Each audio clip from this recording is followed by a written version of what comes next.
অসুস্থ হয়ে কয়েকদিন ধরে ঘুরে বেরিয়ে শেষে একটি দলছুট দাঁতাল ঝাড়গ্রামের কুলটিকড়ি সীমান্তে অবস্থান করছে। তবে ওই হাতিটিকে দেখতে ভিড় জমে যায়। এমনিতেই সমগ্র ঝাড়গ্রাম জেলা জুড়ে হাতিদের দাপট পরিলক্ষিত হয়, সেটা সকলেরই জানা।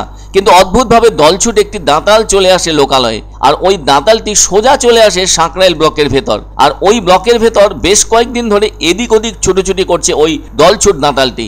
জানা গেছে বৃহস্পতিবার রাতে দুর্গাহুড়ি জঙ্গল থেকে বেরিয়ে আসা হাতিটি সাঁকরাইল থানার সামনে প্রথমে এসে দাঁড়ায়, এরপর এখান থেকে সাঁকরাইল বিট অফিসে ঢুকে পড়েছিল।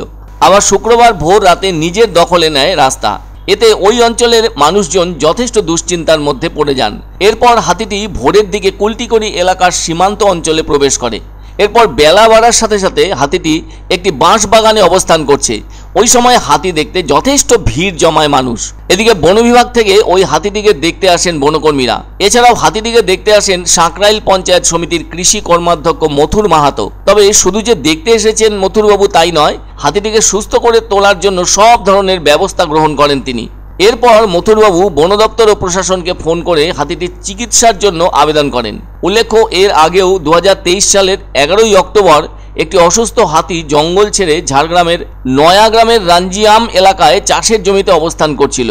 ওখানে ওভাবেই 3-4 দিন ধরে হাতিটি অবস্থান করলেও তার কোনো চিকিৎসার ব্যবস্থা করা হচ্ছিল না বন দপ্তর থেকে। এরপর অবশ্য হাতিটির চিকিৎসার জন্য সব রকম ব্যবস্থা নেয় বন দপ্তর। তাছাড়া জঙ্গল থেকে বের হয়ে আসা দলছুট হাতিটি অসুস্থ ছিল বলে জানা গেছে। তখন গ্রামবাসীরা দেখতে পেয়েছিল ওই এলাকায় আরও একটি হাতি ঘোরাঘুরি করছিল।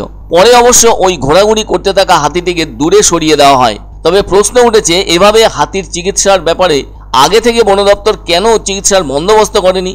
আর এরপর দারুণভাবে চিকিৎসার সাড়াও দেয় হাতিটি, ফলে ধীরে ধীরে সুস্থ হয়ে উঠেছিল ওই হাতিটি।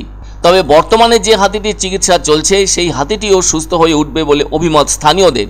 আসলে ঝাড়গ্রাম জেলার প্রায় 4 দিকেই রয়েছে জঙ্গল, ফলে মাঝে মাঝে এই জেলার ভেতর প্রায় সময়ই হাতির দল ঢুকে পড়ছে।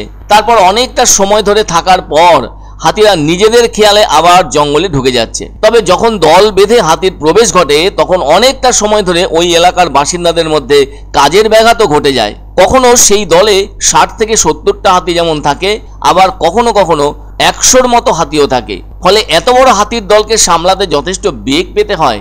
বন দপ্তর থেকেও সহযোগিতা করা হয়ে থাকে হাতিদেরকে জঙ্গলে ফেরাতে। কেউ কেউ বলে থাকেন বর্ষার মরশুমে তাও কিছু খাবার মিললেও এই শুখা মরশুমে সেভাবে খাবার মেলে না, ফলে তারা লোকালয়ে চলে আসে। তবুও কি আর করা যাবে, সবকিছুই মেনে নিয়েছেন স্থানীয় এলাকার বাসিন্দারা। এই সব হাতির দল অনেক সময় দাপিয়ে বেড়ায় ঝাড়গ্রাম ব্লকের মানিকপাড়া, ঠাকুরথান, বনডাহি, কষাফুলিয়া, জারুলিয়া, বাদরভুলা সহ বিভিন্ন এলাকা জুড়ে। তবুও গ্রামবাসীরা গ্রাম থেকে হাতির দলকে বের করবার জন্য স্থানীয় বাসিন্দারা আপ্রাণ চেষ্টা চালান বনকর্মীদের সহযোগিতায়। কেননা বছরের বেশিরভাগ সময় ধরে হাতির দেখা পেয়ে থাকেন এই ঝাড়গ্রামবাসীরা।